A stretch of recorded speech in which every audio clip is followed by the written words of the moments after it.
Mom locked the kitchen again. Fifth night in a row. No dinner for liars, she spat, twisting the key like it hurt her to touch it.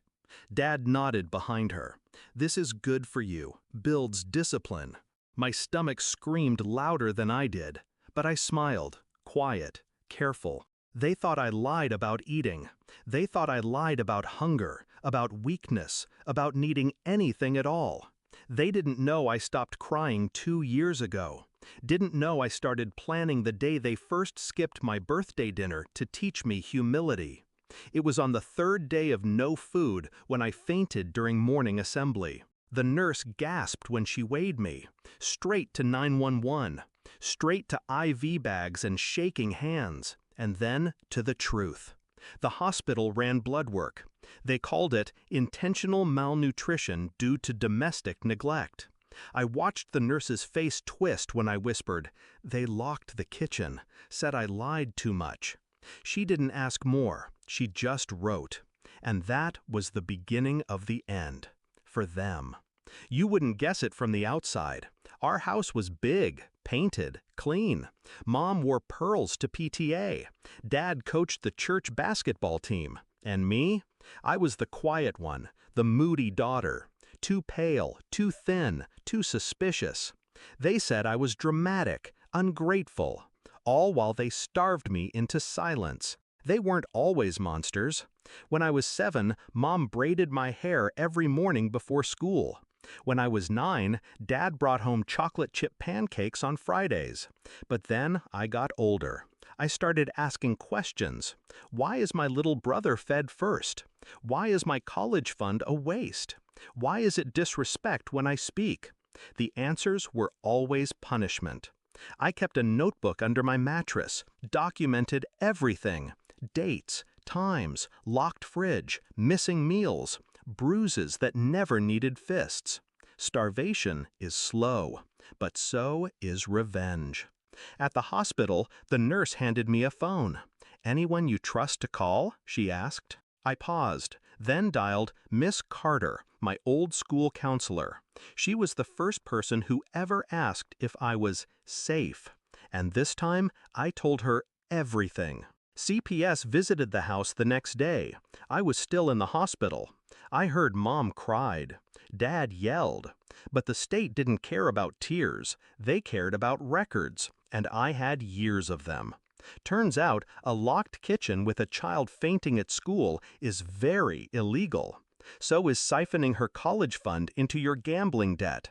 So is threatening her silence with a belt you never had to swing. I didn't return home. Instead, I went to a temporary care home. Safe bed, hot food, and a lawyer. Mine. See, when they starved me, they made a mistake. They thought I was weak.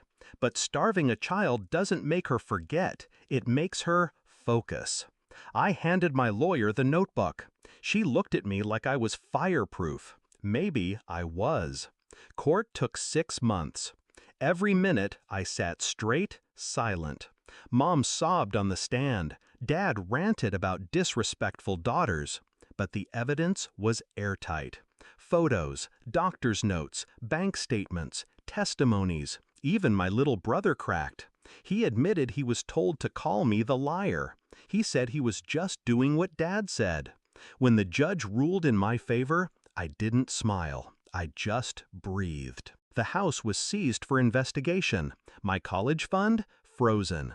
But here's the twist. That waste of a college fund was in my name. And once the investigation proved misuse, it was returned.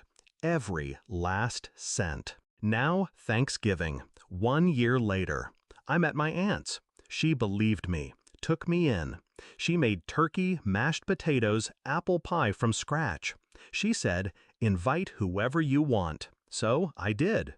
I invited the CPS agent, my lawyer, Miss Carter, and the nurse who called 911.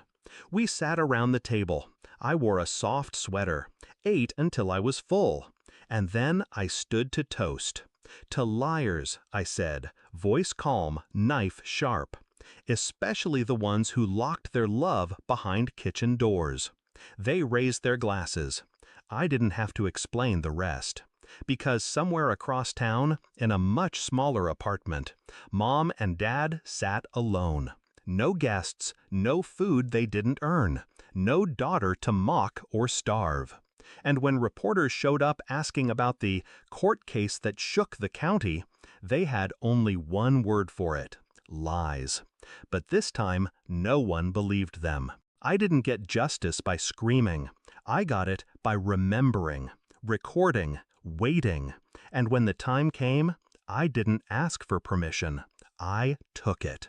They tried to erase me by starving me, but all they did was sharpen me. I wasn't the liar. I was the ledger. And I never forget a debt.